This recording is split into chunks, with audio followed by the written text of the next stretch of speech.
لو انت بتتعلم من الكتب زيي وبتطور نفسك شخصيا او مهنيا من الكتب، فلازم تعرف هما مستويات القراءة.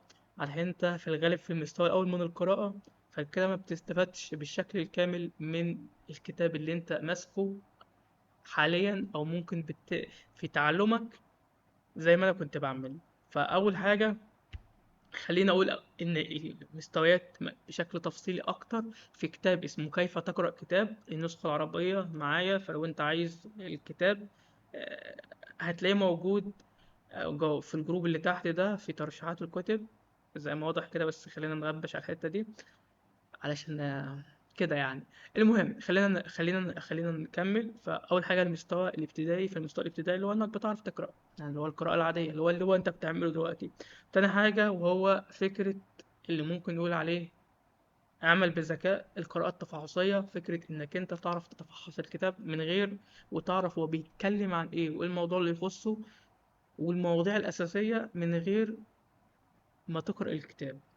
بمعنى طبعا هي الحركة الأولانية إنك تبص على عنوان الكتاب أوقات ما بيكونش كافي. وهدي مثال على الكتاب اللي أنا ماسكه ده اللي هو أوتوميت بورنج ستاف بالنسبة للمجال اللي أنا شغال فيه ك AI.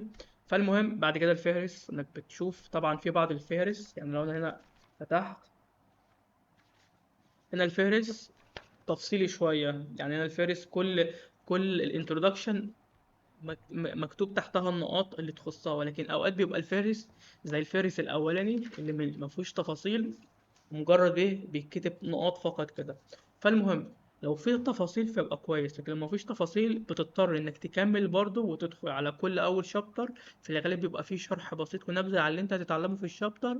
فمن هنا بيبدأ بقى يكون عندك الصورة الكاملة. طبعا انت ممكن يكون ايه فايدة حاجة زي كده، هو فكرة انك انت في بعض الكتب ممكن تلاقي العنوان بتاعها هيعلمك حاجة، بس ممكن نقول إن برضه مش واضح إزاي أو ده هيربط معاك إزاي. وعشان أدي مثال، أنا كان عندي مشكلة أثناء ما أنا كنت بتعلم في الذكاء الاصطناعي. طبعا من غير ما أكون تكنيكال أوي في كلامي، قراءة الملفات وإن أنا أجيب الملفات اللي موجودة اللي هو PDF وورد كل الحاجات دي علشان أشتغل عليها كان بالنسبة لي مشكلة. فأنا ما كنتش كان في بعض الحاجات بعملها بس برضه مش كفاية. فالمهم وقت ما أنا اتعلمت القراءة التفحصية كان الكتاب ده قدامي، وكنت صراحة ممكن شبه وقت ما كنت بتعلم بايثون جبته مع الكتب الخاصة على البايثون، مش عارف ايه فايدته. فقلت اطبق القراءة التفحصية لمجرد نص ساعة تلت ساعة نص ساعة بالكتير خالص ساعة، تشوف تلف لفة على الكتاب وتشوف هو بيتكلم عن ايه. فوقت ما انا عملت كده في وقت قصير عرفت ان الكتاب ده فيه اصلا الجزء اللي يخص التعامل مع الملفات وكل ذلك. فطبعا بالنسبه لي كان كنز، يعني اعتبر كتابه كنت راكنه نسبيا علشان كنت حاسس ان هو بيشرح، هو في البدايه بيشرح بعض الحاجات اللي انا كنت متعلمها الاساسيات بتاع بايثون، ولكن الجزء التاني بقى طلع ان هو فيه الحاجات اللي تخصني انا. فساعدني جدا. فبالتالي مثلا لو انت عندك كتب كتيره في موضوع معين، زي أنا مثلا عندي كتب في الذكاء الاصطناعي اللي هي معظمها اللي ورا دي كتيره قوي، فانا ماشي على تسلسل معين على اساس وجهة النظر المبدئية ان ده بيعلمني كذا وده بيعلمني كذا. ولكن في فرق ما بين العنوان فقط وما بين انك انت تعمل قراءة تفحصية للكتب. فده بالنسبة للمستوى التاني. المستوى التالت بقى هو اللي هو ممكن الكتاب اللي انا اتكلمت عنه بيتكلم بشكل تفصيل اكتر، وده اللي حتى انا بقراه دلوقتي في الكتاب. لان انا وقت ما لقيت الكتاب صراحة قلت لازم اعمل فيديو عنه عشان كنز بجد. المهم فالقراءة التانية هي القراءة التحليلية، والقراءة التحليلية هي اللي بتكون بقى البداية الجد، اللي هو بداية إنك أنت تبذل مجهود.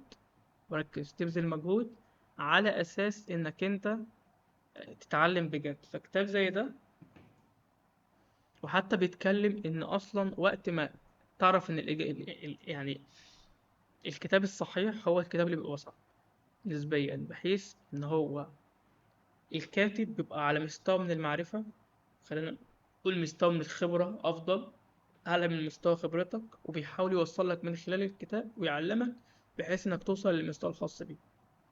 فعشان توصل بتبذل جهد. فهنا بقى الفكرة بيتكلم إنك أنت تبذل الجهد ده.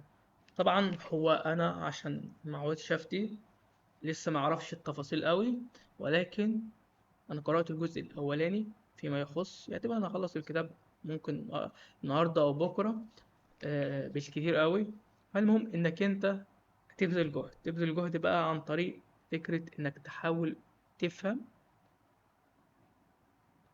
الحاجة. وعلشان أبقى فاهم ونقطة تاني، بص، الفرق بين القراءة اللي هي المستوى الابتدائي والقراءة اللي هي التحليلية هي بسيط.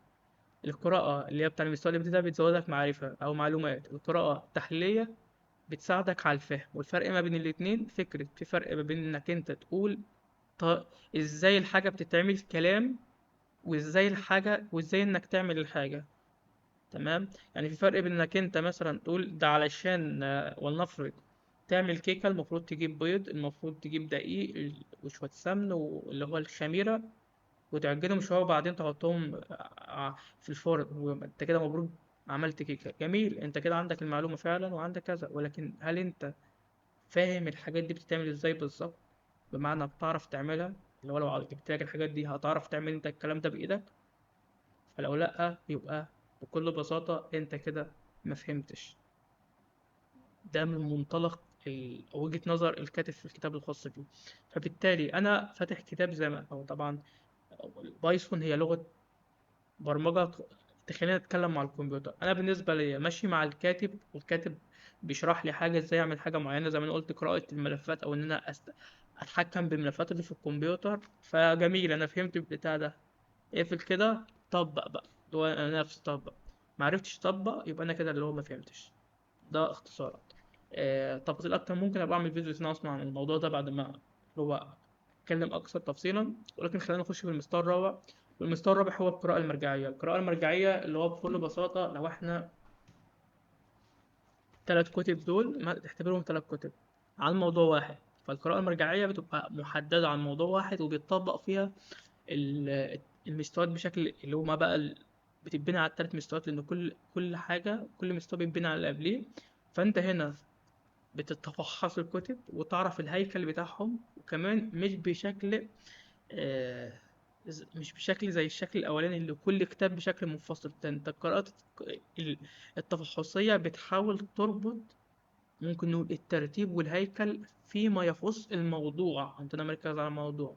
تاني حاجة القراءة التحليلية نفس النهج، ولكن بتبدأ برضو تبني الصورة، وجهات النظر، كذا كذا كذا. يعني باختصار بتحسها فيما فيها كده مستوى عالي من إنك ولنفرض تجيب كتاب عن الجبر والجبر والجبر، بيتناولوا الموضوع من أكتر من جانب.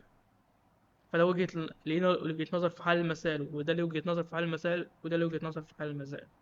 مثلا بتحاول تفهم وجهة النظر العامة عشان انت بتحاول تبني مثلا وجهة نظر الخاصة بيك، أو اللي هو تفهم، تبني فهم أفضل إلى ذلك. فبس. فآخر حاجة طبعا اللي هو في الجروب موجود الكتاب و... وبس. طبعا الجروب عشان نبذة مختصرة هو جروب لتطوير الشخصي، احنا لسه شغالين عليه علشان نخليه أحسن. ولكن هو احنا ما بنساعدش حد، انت بتساعد نفسك. عشان بس تفهم اللي هو انت تدخل لو لقيت كو- الكتاب ماشي هتحمله، اقرأ مع نفسك فيه حاجة بسيطة انك انت ممكن تشارك الإنجاز الأسبوعي اللي انت بتعمله. وانت مع نفسك. طبعا انت لو احتجت كتاب، احتجت نصيحة، بتسأل. ولكن محدش بيقول ممكن بيحركك. والأساس بتاعه إن هو فيه أشخاص اللي هو الأشخاص اللي بتتحرك مع نفسها بس محتاجة مكان لو بتسأل فيه أو تتكلم فيه تلاقي ناس زيها ممكن تشاور لها أو ترشح لها كتاب أو نصيحة تفيدها. فهو ده المكان. بس كده. سلام.